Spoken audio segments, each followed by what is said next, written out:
नमस्कार, मैं आर.के. जायसवाल और आप देख रहे हैं जनमत की पुकार न्यूज।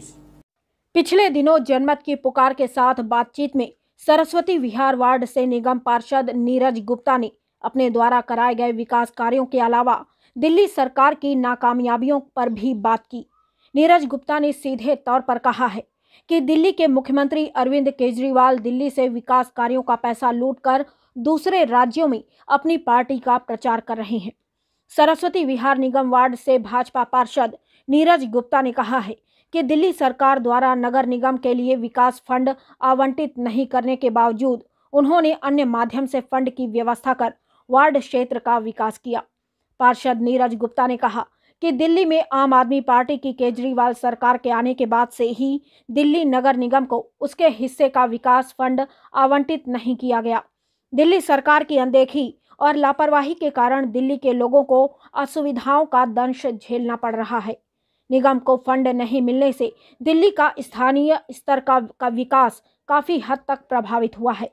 दिल्ली सरकार की अनदेखी के बावजूद सरस्वती विहार वार्ड का विकास सुनिश्चित किया गया।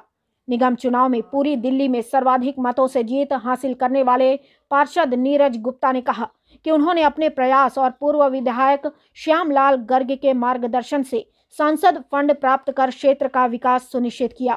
उन्होंने बताया कि दिल्ली सरकार से निगम के हिस्से का विकास फंड तो मिला नहीं, तो उन्होंने स्थानीय सांसद डॉक्टर हर्षवर्धन के द्वारा प्रदत्त फंड द्वारा वार्ड का विकास कराया।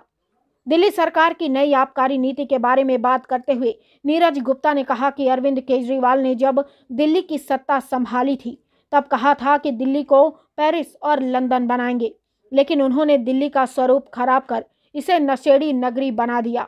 अरविंद केजरीवाल ने सरकारी ठेके बंद कर सरकारी राजस्व का नुकसान किया है। देखिए पूरी बातचीत। नमस्कार, आप देख रहे हैं जनमत की पुकार न्यूज और मैं अभी मौजूद हूं सरस्वती विहार वार्ड में और हमारे साथ मौजूद हैं यहां के लोकप्रिय निगम पार्षद नीरज गुप्ता जी। नीरज गुप्ता जी, जनमत की पुकार में आपका स्वागत है। नमस्कार। कितनी बड़ी चुनौती रही है, आपने बहुत सारे यहाँ पे विकास कार्य करवाए हैं, हमारे दर्शकों को बताएं जरा। देखिए, चुनौती तो बहुत बड़ी है क्योंकि दिल्ली सरकार जब से ये स्टेट में आई है हमारे दिल्ली के अंदर, तब से इन्होंने कोई भी बजट नहीं दिया, परंतु फिर भी मेरा ध्येय और मेरी कोशिश हमारे डॉक्टर हर्षवर्धन जी के माध्यम से डॉक्टर साहब ने जो मुझे बजट दिया उससे मैं क्षेत्र के अंदर विकास करा पाया। श्यामलाल जी के आशीर्वाद से, श्यामलाल जी ने जो शिक्षा दीक्षा दी उन्होंने मुझे समझाया कि ऐसे ऐसे जाके वहाँ से बजट मिलेगा, तो मैं बजट लाने में सक्षम रहा और अपने क्षेत्र के अंदर मैंने 2 स्विमिंग पूल बनवाए, जितने भी नाले थे वो सभी कवर कराए। उसके बाद एक बहुत बड़ा कॉम्प्लेक्स अटल बिहारी वाजपेयी कॉम्प्लेक्स जो टूटा फूटा पड़ा था, उसका कोई मार्केट का कोई नाम नहीं था, उसमें अटल जी का एक मैंने प्रतिमा लगवाई।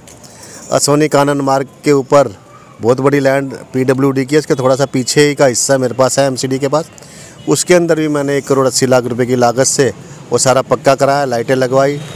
सरस्वती विहार के अंदर डॉक्टर हर्षवर्धन जी के माध्यम से जितने DDA पार्क थे सभी DDA पार्क को डेवलप कराया, रबड़ मैटिंग लगवाई। पश्चिम विहार के अंदर बहुत बड़ा पार्क जो आउटर रिंग रोड के ऊपर ही है, उसके अंदर भी मैंने 2 किलोमीटर की डाया है उसके ऊपर मैंने रबड़ मैटिंग कराई।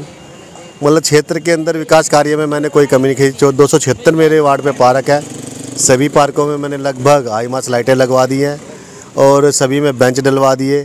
हर कॉलोनी के अंदर जिम और झूले लगवाए, चाहे सेवा बस्ती हो, सेवा बस्ती के लिए भी मैंने ये बिल्कुल पास में इनके पार्क था।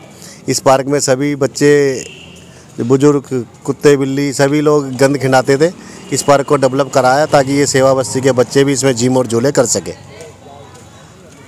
गुप्ता जी, दिल्ली में जगह जगह पे शराब के ठेके खुल गए हैं, इसको लेकर भाजपा भी विरोध प्रदर्शन कर रही है, कैसे देखते हैं आप इसे?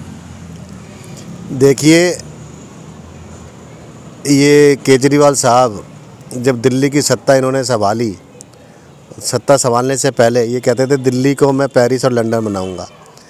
पेरिस लंदन तो बनाने की दूर की बात, दिल्ली का इसने स्वरूप ही ख़त्म कर दिया, दिल्ली को एक नशेड़ी नगरी बना दिया है। और सबसे बड़ी बात, सरकारी ठेके बंद कर दिए इसने। सरकारी ठेके बंद करने से जो रेवेन्यू दिल्ली की जनता को आता था, दिल्ली की जनता को किस माध्यम से आता था वो मैं बताना चाह रहा हूँ आपको। जो सड़कें नाले डेवलपमेंट होती थी वो डेवलपमेंट बंद कर दी इसने। DCI के जो इंडस्ट्री एरिया थे सारा उसमें बजट लगता था, वो सारा बजट आना 700 करोड़ रुपए लगभग हर साल का एक नुकसान होने जा रहा है। और ये केजरीवाल ने पहले दिल्ली जल बोर्ड का नुकसान किया, अब DSI को नुकसान किया, MCD का बजट देता नहीं। दिल्ली, पेरिस और लंदन कहाँ से बनेगी? जो दिल्ली, पेरिस और लंदन कहाँ से बनेगी? ये तो इसको लूटने आया, दिल्ली से लूटता है, बाकी स्टेटों में जाके प्रचार करता है, पंजाब में प्रचार कर रहा है, उत्तराखंड में प्रचार कर रहा है, गोवा में प्रचार कर रहा है।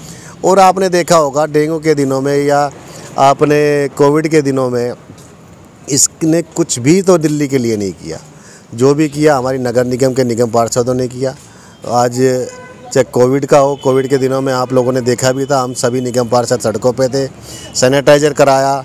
उसके बाद आज की डेट में डेंगू का चल रहा है, डेंगू के जगह जगह हम दवाई डलवा रहे हैं। इसने तो लिख के भेज दिया, बस ऐड किया, उस ऐड के ऊपर ही कई 100 करोड़ रुपए खर्च कर दिए कि 10 मिनट, 10 घंटे, 10 दिन। इससे करने से क्या होता है, जब तक आप दवाई नहीं दोगे, दवाई नालियों में नहीं डालोगे, साफ सफाई नहीं रखोगे, तब तक कैसे हो सकता है? जो भी कार्य है ये नगर निगम के माध्यम से होते हैं।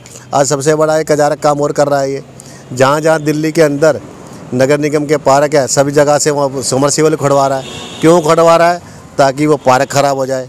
पार्क ख़राब हो जाए तो लोगों को ये कहे देखो जिन्होंने पार्क ख़राब कर दिए, प्रदूषण नगर निगम फैला रही है। जब हम पौधों को पानी नहीं देंगे तो पर्यावरण कैसे साफ रहेगा? ऑक्सीजन कहाँ से मिलेगी? ऑक्सीजन कोविड के दिनों में ऑक्सीजन के प्लांट लगवा नहीं पाए। अब जो जिस चीज़ से नेचुरल हमें ऑक्सीजन मिलती है उसको भी बंद कराने जा रहा है ये। गुप्ता जी, केजरीवाल अन्य राज्यों में, आजकल तो पंजाब में जाकर दिल्ली मॉडल दिखाते हैं। आपको दिखा क्या कि दिल्ली का कोई मॉडल? कोई नया कॉलेज बनवाया, कोई नया स्कूल बनवाया, कोई नई यूनिवर्सिटी बनवाई, कोई नया फ्लाईओवर बनवाया, कोई नई सड़क बनवाई, कोई भी एक भी कार्य इसने नहीं किया। सिर्फ और सिर्फ एक मोहल्ला क्लिनिक वो है जब कोई पेंडेमिक फैल जाती है या कोई बीमारी आ जाती है, उसके अंदर भी कोई दवाई नहीं मिलती। अभी आपने ताज़ा उदाहरण देखा होगा, 4 बच्चों की डेथ हो गई है। उनका जिम्मेदार कौन है? ये डेवलपमेंट किया इसने। ये दिल्ली का मॉडल है, 4 बच्चों की डेथ और DCI का बजट ख़त्म, नगर निगम का बजट ख़त्म। जब सभी डिपार्टमेंटों के बजट इसने बंद कर दिए, दिल्ली कहाँ से डेवलप करेगी? क्या मॉडल है? आपने देखा होगा जहाँ जहाँ सड़कें PWD के सारे कब्जे कराए जा रहे हैं। अब ये सर्विस लाइनों को बंद कर रहा है। सर्विस लाइनों को बंद करके सड़क के ऊपर तो ट्रैफिक ज़्यादा आ जाएगा ना जी। क्या मॉडल है ये? इसको तो दिल्ली को छोड़ के चला जाना चाहिए। और मैं तो हाथ जोड़ के रिक्वेस्ट करना चाहता हूँ केजरीवाल साहब, जो आपने कर लिया। जितना नुकसान करना था MCD का, जितना नुकसान करना था PWD का, जितना नुकसान करना CPWD का, जितना नुकसान करना था DCI का, अब ना करें। दिल्ली को दिल्ली के रहमो करम पे छोड़ दे। दिल्ली का डेवलप भारतीय जनता पार्टी ही करा सकती है। दिल्ली आने वाले 2022 के अंदर जिन्होंने जगह जगह पोस्टर, अब तो केजरीवाल ने स्टेट के अंदर रह के तो कुछ काम किया नहीं, नगर निगम में क्या काम करेगा? डाके मारने ने, चोरी चकारी करते हैं। इनका चाहे कोई अतुल्ला खां हो, वो उसने दिल्ली के अंदर दंगे फैलवाए। ऐसे ही सत्येंद्र जैन है, जगह जगह अपने काम करके अपने मोहल्ला क्लिनिक में रिश्वतें खा रहे हैं। हर एक जगह में रिश्वत चल रही है इनकी। ये चोर लोग हैं, अली बाबा 40 चोर की टीम है। इन अली बाबा 40 चोर को 2022 के अंदर दिल्ली नगर निगम के अंदर, नगर निगम दोबारा में के अंदर भारतीय जनता पार्टी दोबारा से सत्ता आएगी और दोबारा से डेवलप कराएगी। जो काम रह गए हमारे से वो भी पूरे होंगे, चाहे ये बजट दे चाहे ना दे। केजरीवाल तो खुद सर्वे करके बता रहे हैं कि नगर निगम में वो जीत रहे हैं। अपने मुँह मियाँ मिट्ठू तो कोई भी बन ले भाई। आज मैं तो कहता हूँ आपके चैनल के माध्यम से केजरीवाल को खुला चैलेंज कर रहा हूँ, वार्ड 65 पे आ जाए और मेरे सामने आके लड़ ले। अगर वो जीत जाए तो मैं राजनीति छोड़ दूंगा। तो हमारे साथ बात कर रहे थे सरस्वती विहार वार्ड के निगम पार्षद नीरज गुप्ता जी। मिलते हैं किसी और खबरों के साथ। नमस्कार।